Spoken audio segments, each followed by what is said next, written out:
Today I'm joined by Sam Seaton, who is the CEO of MoneyHub, and also by Ben Matthews, who is a partner in banking at Baringa Partners. So to start, it'd be good to understand from your perspective, Sam, as someone who works with enterprises and consumers, were there any surprises in the Alison Rose review? No, I mean, unfortunately not. Perhaps actually the extent of the gap, perhaps that did surprise me a little bit, but not really, no. I would agree with Sam entirely. I think the scale of the gap was a surprise, actually. I mean, the few things I took away from it, something like 5.6% of women in 2017 ran their own businesses. And when you compare that to the United States, which was something like 11%, and Canada, which is 15%, that did surprise me, because that just shows that the UK, despite all the effort that's been put into entrepreneurship and starting fintechs, has a long way to go still.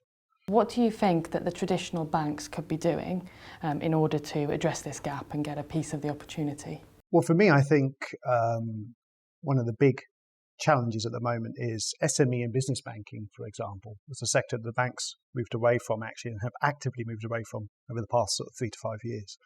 And what you're now seeing is a new energy focus on that sector. I would argue that now, though, there are a lot of smaller, more capable firms who can actually better serve the needs of SME and business banks. At the same time, again, you looked at the report when they talked about the 8 different initiatives. One of the initiatives that came to mind for me was a specific focus on how banks can start to change their product propositions and make it more experience-based rather than based on the specific thing that they are pushing to a particular customer's way. Did the barriers resonate at all, or did you have challenges? So the barriers definitely resonated. So I would say that it's still very difficult to get VC funding as a female entrepreneur. So I had direct experience of that in that so I went into with my spreadsheet and my analysis of what the business could do, and they just said to me, you know, these numbers are not exciting enough. And I said to them, so this is what I definitely can do with the business. Doesn't mean that we won't do an awful lot more, but I'm telling you that's what you're going to get, without a doubt. And then we have the upside.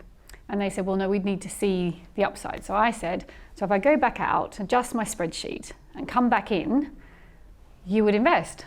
And they said, well, we can't tell you what to do with your spreadsheet, but we definitely got the message. And then I had to take stock about that. So do I change my numbers to get VC investment, because clearly that's going to happen again, or do I stick to what I know and feel really comfortable presenting?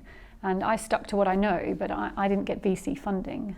What do you think are the opportunities here for challenger banks or for fintechs?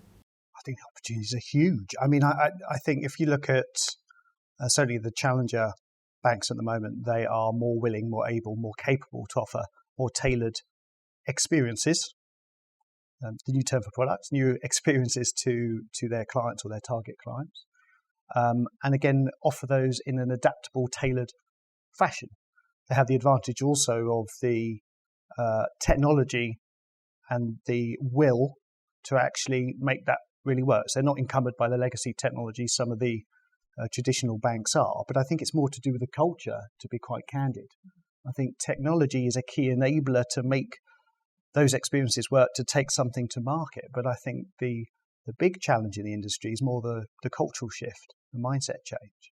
And that should naturally mean that they're better able to serve different needs within society, different banking demands. The thing that stands out to me personally is that we're still too product focused as an industry. So with my MoneyHub hat on, I think we need to take a step back and be more wanting to help people with their money. That's a very different way of approaching what we do as an industry than thinking about a product we want to sell to people to help them with their money. I'm a believer that where we're heading, if you don't put the customer first, I believe you won't exist. So, thank you very much to Sam and to Ben for joining us today and talking through some of their observations of the Alison Rose review and the SME market as it is today. Thank you to you for watching our second video. We hope you've enjoyed it, and please look out for our third one in the series. It should be coming out in about 2 or 3 months.